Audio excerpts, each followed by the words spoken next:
नमस्कार, स्वागत है आपका मेरे चैनल कथा कहानियाँ में। मैं आ गया हूँ आपके लिए एक छोटी सी कहानी लेकर। इसका नाम है राजा विक्रमादित्य। तो चलिए कहानी को शुरू करते हैं। महाराजा विक्रमादित्य प्राय अपने देश की आंतरिक दशा जानने के लिए वेश बदलकर पैदल घूमने जाया करते थे। एक दिन घूमते घूमते एक नगर में पहुँचे। वहाँ का रास्ता उन्हें मालूम न था।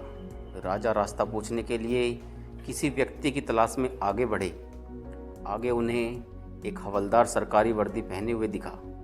राजा ने उसके पास जाकर पूछा, महाशय, अमुक स्थान जाने का रास्ता क्या है, कृपया बताइए। हवलदार में अकड़ कर कहा, मूर्ख, तू देखता नहीं मैं हाकिम हूँ, मेरा काम रास्ता बताना नहीं है, चल हट, किसी दूसरे से पूछ। राजा ने नम्रता से पूछा, महोदय, यदि सरकारी आदमी भी किसी यात्री को रास्ता बता दे तो कोई हर्ज तो नहीं है। खैर, मैं किसी दूसरे से पूछ लूँगा, पर इतना तो बता दीजिए कि आप किस पद पर काम करते हैं। हवलदार ने भौहें चढ़ाते हुए कहा, अंधा है, मेरी वर्दी को देखकर पहचानता नहीं कि मैं कौन हूँ। राजा ने कहा, शायद आप पुलिस के सिपाही हैं। उसने कहा, नहीं, उससे ऊंचा। तब क्या नायक हैं? नहीं, उससे भी ऊंचा। अच्छा, तो आप हवलदार हैं। हवलदार ने कहा, अब तू जान गया कि मैं कौन हूँ, पर यह तो बता, इतनी पूछताछ करने का तेरा क्या मतलब, और तू कौन है? राजा ने कहा, मैं भी सरकारी आदमी हूँ। सिपाही की ऐंठ कुछ कम हुई।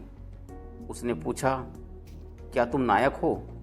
राजा ने कहा, नहीं, उससे ऊंचा। तब क्या आप हवलदार हैं? नहीं, उससे भी ऊंचा। तो क्या दरोगा हैं? उससे भी ऊंचा। हवलदार ने कहा, तो क्या आप कप्तान हैं? राजा ने कहा, नहीं, उससे भी ऊंचा। सूबेदार जी हैं? नहीं, उससे भी ऊंचा। अब तो हवलदार घबराने लगा। उसने पूछा, तब आप मंत्री जी हैं? राजा ने कहा, भाई, बस एक सीढ़ी और बाकी रह गई है। सिपाही ने गौर से देखा तो सादी पोशाक में महाराजा विक्रमादित्य सामने खड़े हैं। हवलदार के होश उड़ गए।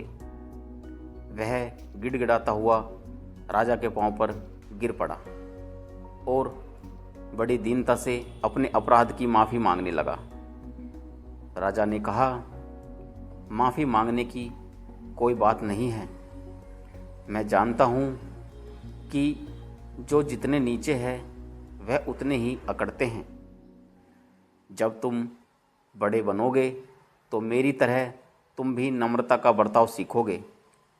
जो जितना ही ऊंचा है वह उतना ही सहनशील एवं नम्र होता है, और जो जितना नीच एवं ओछा होता है वह उतना ही ऐंठा रहता है। इसलिए कहा गया है, विद्या विवादाय धनम मदाय, शक्ति परेशान परिपीडनाय, खलस्य साधोर विपरीत मेतत्, ज्ञाने दानाय च रक्षणाय। इसका अर्थ यह है, दुष्ट व्यक्ति के पास विद्या हो तो वह विवाद करता है, धन हो तो घमंड करता है, और यदि शक्ति हो तो दूसरों को परेशान करता है। वहीं साधु प्रकृति का व्यक्ति विद्या ज्ञान देने में, धन दान देने में और शक्ति दूसरों की रक्षा करने में खर्च करता है। तो दोस्तों, कहानी यहीं पर समाप्त होती है।